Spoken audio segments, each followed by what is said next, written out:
Assalamualaikum warahmatullahi wabarakatuh. Perkenalkan nama saya Dia Chandra Amin Yasin dengan NIM 2021230053. Izinkan saya di sini untuk mempresentasikan hasil dari review untuk tugas UAS saya pada mata kuliah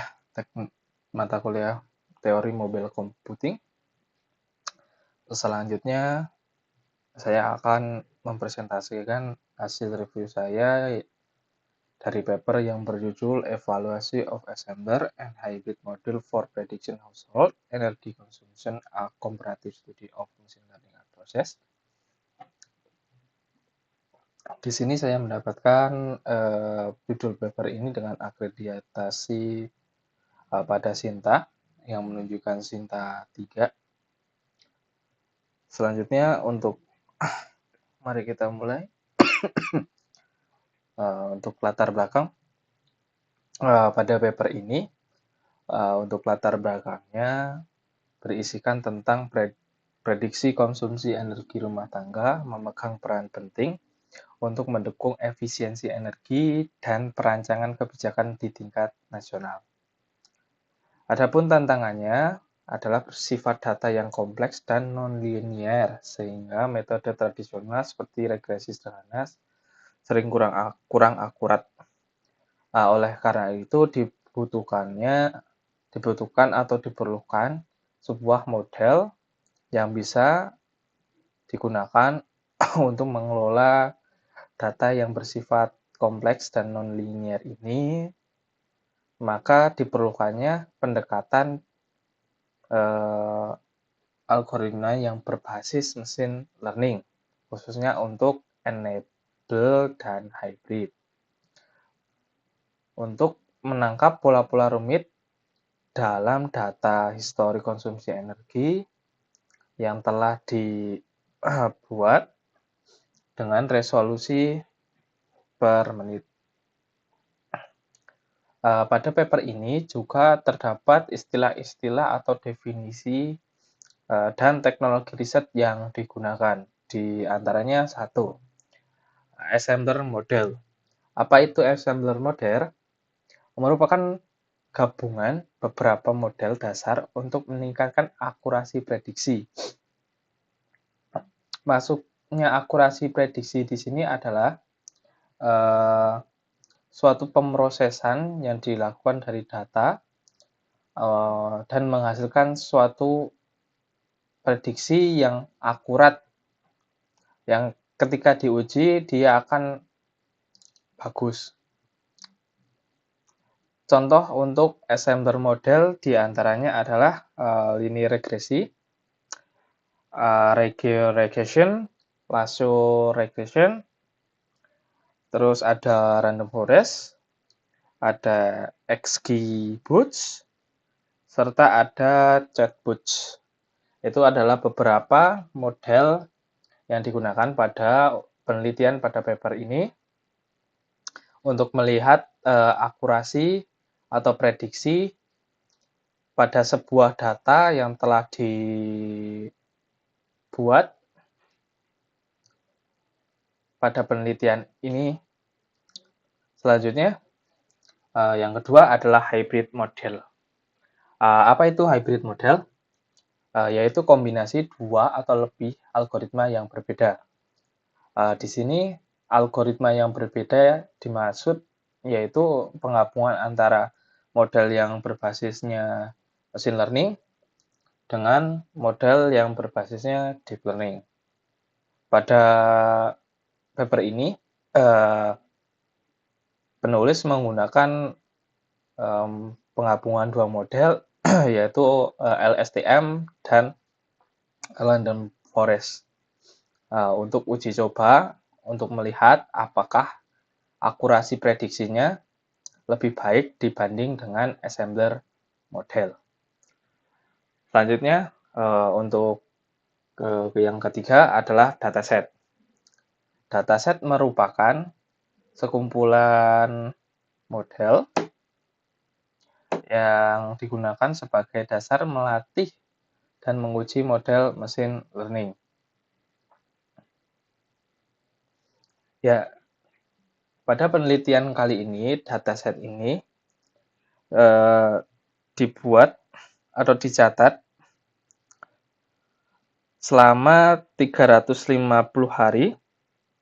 Pencatatan dilakukan dengan sinergi per menit yang digunakan untuk dasar sebagai prediksi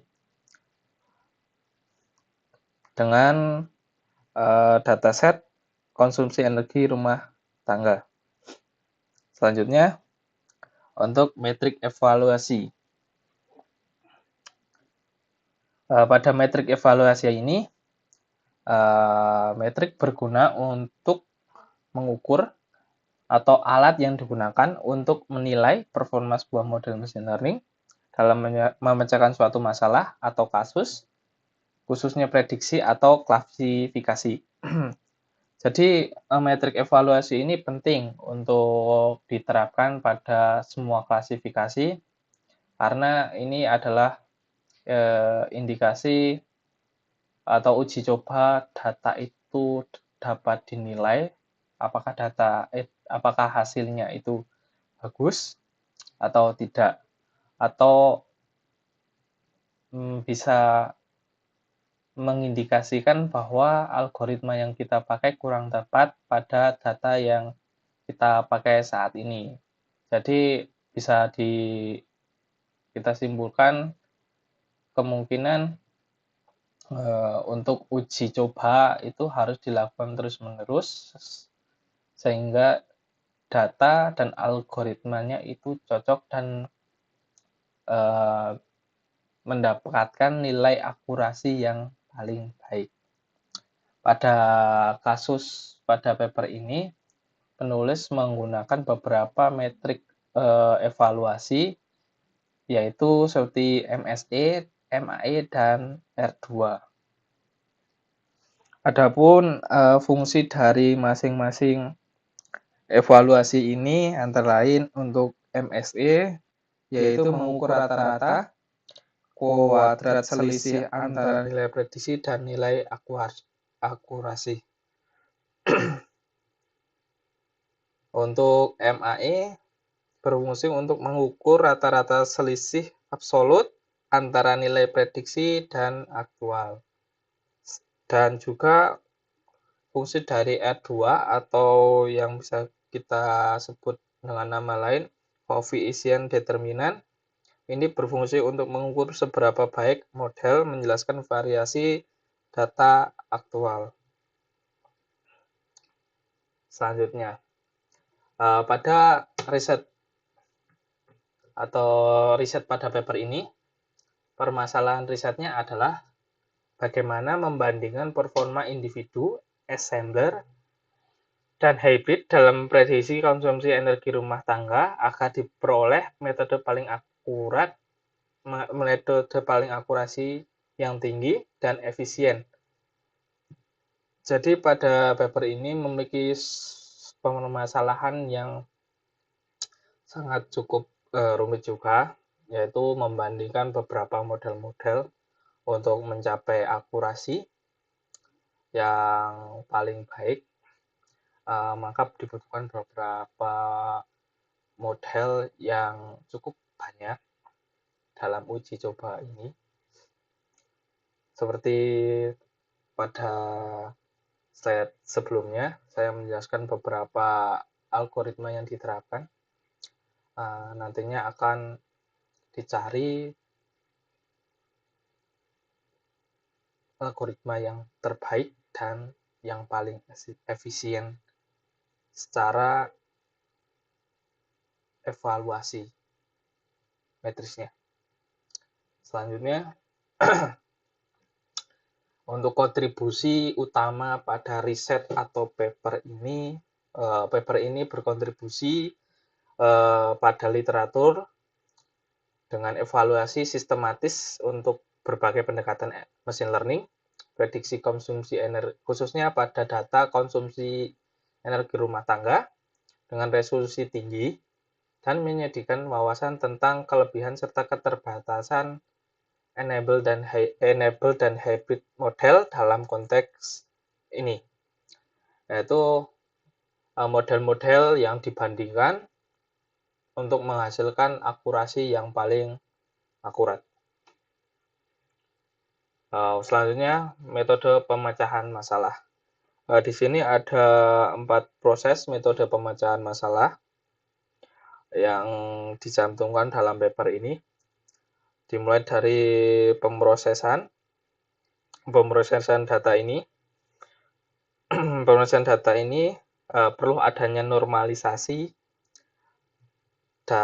dari data tersebut sebelum melakukan data latih.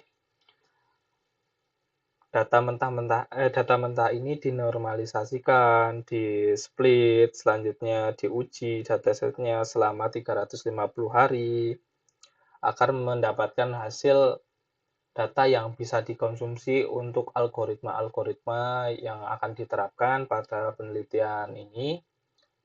Algoritma-algoritma ini memiliki beberapa kebutuhan-kebutuhan data yang harus bersih tanpa adanya cacat-cacat data, makanya diperlukannya sebuah metode normalisasi dan split data latih atau data uji. Selanjutnya untuk pelatihan model juga, latihan setiap model individu. Pada latihan setiap model individu ini, data yang sudah diproses, dinormalisasi ini dilakukan data latih kepada model-model yang akan diuji cobakan seperti regresi linear, terus ada catboots, serta yang model hybrid juga.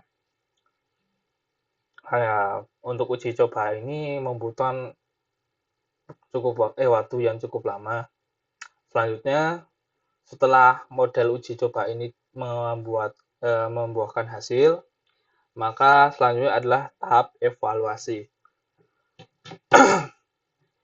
Pada tahap evaluasi ini, kita melihat apakah model ini menghasilkan data akurasi yang baik pada proses latihnya. Evaluasi pada tahap ini, pada paper ini menggunakan matriks evaluasi untuk melihat hasilnya seperti MSE, MAE, dan R2. Selanjutnya, untuk tahap akhir analisa hasil. Pada tahapan ini, kita mengevaluasi seberapa baik model-model yang telah kita uji, baik pakai MSE, MAE, maupun R2. Kita melihat dari satu persatu apakah mereka datanya baik atau tidak. Untuk MSE dan MAE, data yang paling kecil atau mendekati 0, mungkin dia adalah data yang paling baik. Untuk penilaian pada R2, penilaian yang terbaik itu antara 0 sampai 1. Untuk datanya yang mungkin di bawah 0, mungkin sampai minus, itu karena kurang kecocokan data dan kurang kecocokan algoritma. Mungkin harus ada penerapan algoritma yang lain jika terjadi seperti itu ataupun perbaikan pada datanya sendiri. Maka dibutuhkan proses ulang lagi. Mulai dari pemrosesan data, normalisasi, latihan, evaluasi, dan kemudian dilakukan analisis hasil lagi apakah proses akan berlanjut atau tidak. Selanjutnya, pada paper ini menghasilkan beberapa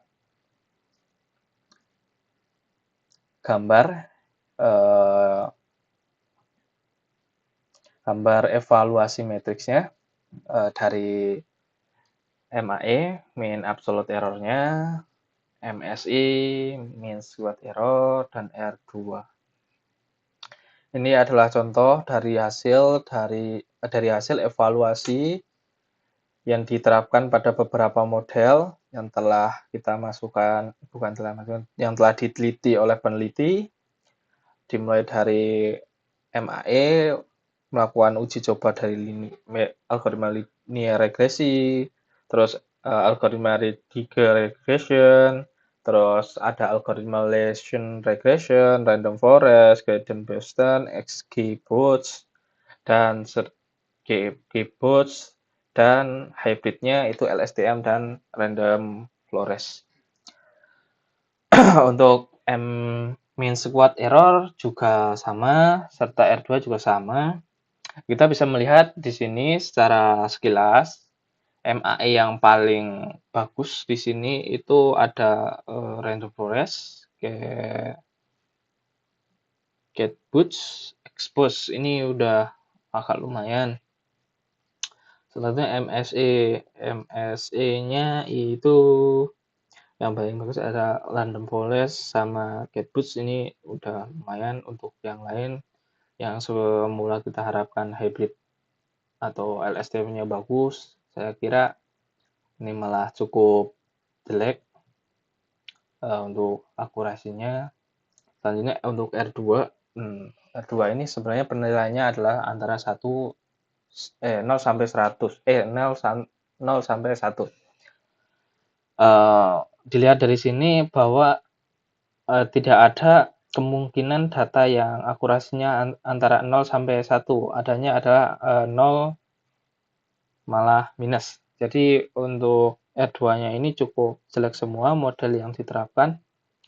Pada proses evaluasi ini memperlihatkan bahwa tidak ada model yang dapat bekerja dengan cukup baik di sini. Untuk selanjutnya ini adalah hasil rangkuman dari hasil evaluasi matriks di atas.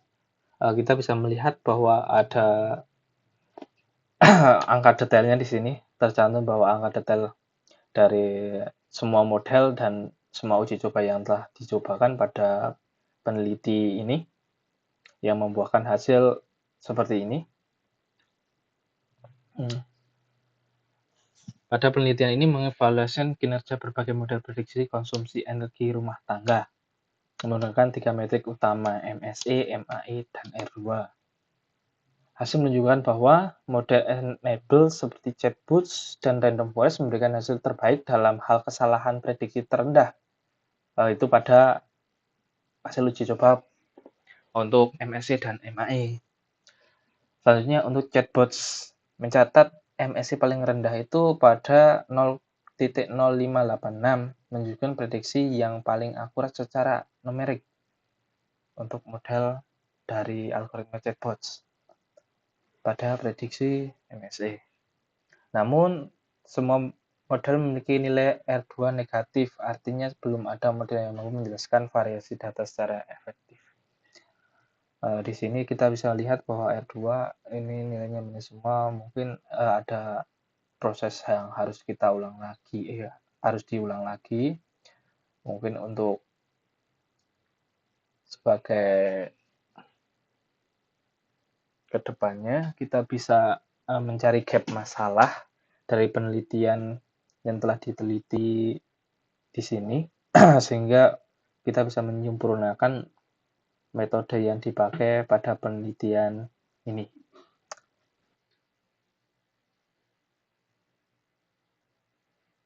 Model hybrid LSTM plus random forest yang diharapkan unggul justru kinerja buruk dengan R2 yang menghasilkan angka 1.739.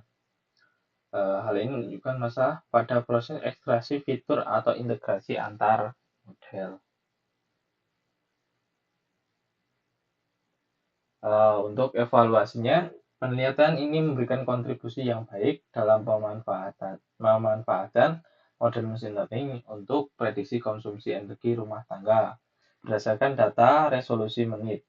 Model assembler seperti random forest dan GetBoost menunjukkan performa yang lebih baik dibanding metode tradisional lainnya. Namun, untuk hasil yang lebih maksimal, diperlukan pengujian lanjut dengan rekayasa fitur yang lebih dalam. Integrasi untuk data cuaca, serta uji coba pada konteks penggunaan nyata di lingkungan yang luas, seperti rumah tangga.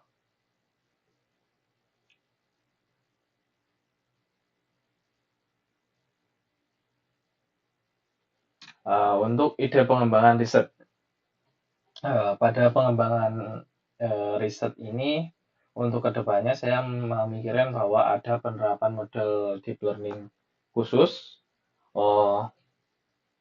yang kita bandingkan dengan model-model yang telah dibuat untuk pembandingan dengan data set yang ditentukan pada penelitian ini. Penggunaan model-model deep learning khusus ini seperti ARIMA maupun SARIMA yang digunakan untuk melihat apakah akurasinya itu apa bakalan membaik atau tidak. Selanjutnya, ide kedua adalah integrasi variabel eksternal di dalamnya untuk menambahkan data cuaca atau data perilaku pengguna agar prediksi semakin akurat. Diharapkannya dengan penambahan data-data seperti ini, data yang semulanya kurang baik akan menjadi lebih baik dan menghasilkan akurasi yang lebih meningkat daripada data-data pada penelitian ini. Selanjutnya, untuk kesimpulan, model assembler seperti random forest dan GetBoost memberikan performa lebih baik dibanding dengan regresi biasa. Dengan GetBoost memperoleh MSI paling rendah, namun R2 negatif pada semua model menunjukkan bahwa setiap model masih belum dapat sebelumnya menjelaskan variasi data, menandakan perlunya fitur atau metode yang lebih canggih, atau memerlukan model-model lain yang lebih baik. Model hybrid LSTM yang semuanya dikira lebih unggul daripada model-model yang lain, malah dilihat kurang optimal di sini.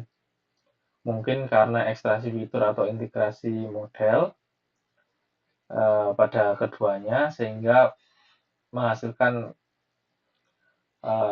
akurasi yang kurang baik. Harapannya pada awalnya bisa menangkap pola atau temporal dari data yang telah disediakan. Sekian presentasi yang dapat saya sampaikan. Saya juga ingin mengucapkan terima kasih kepada Bapak Abri yang telah mengampu pelajaran ini sehingga memberikan ilmu-ilmu yang bermanfaat bagi kami dan bermanfaat untuk kehidupan kami mendatang. Saya juga mengucapkan minta maaf yang sebesar-besarnya jika ada kesalahan maupun yang saya sengaja maupun yang tidak saya sengaja, baik tulisan maupun tulisan yang kurang berkenan, serta mohon maaf jika penyampaian pada presentasi ini kurang baik dari presentasi saya maupun tulisan-tulisan saya pada PowerPoint ini. Akhirul kalam, saya ucapkan wassalamualaikum warahmatullahi wabarakatuh.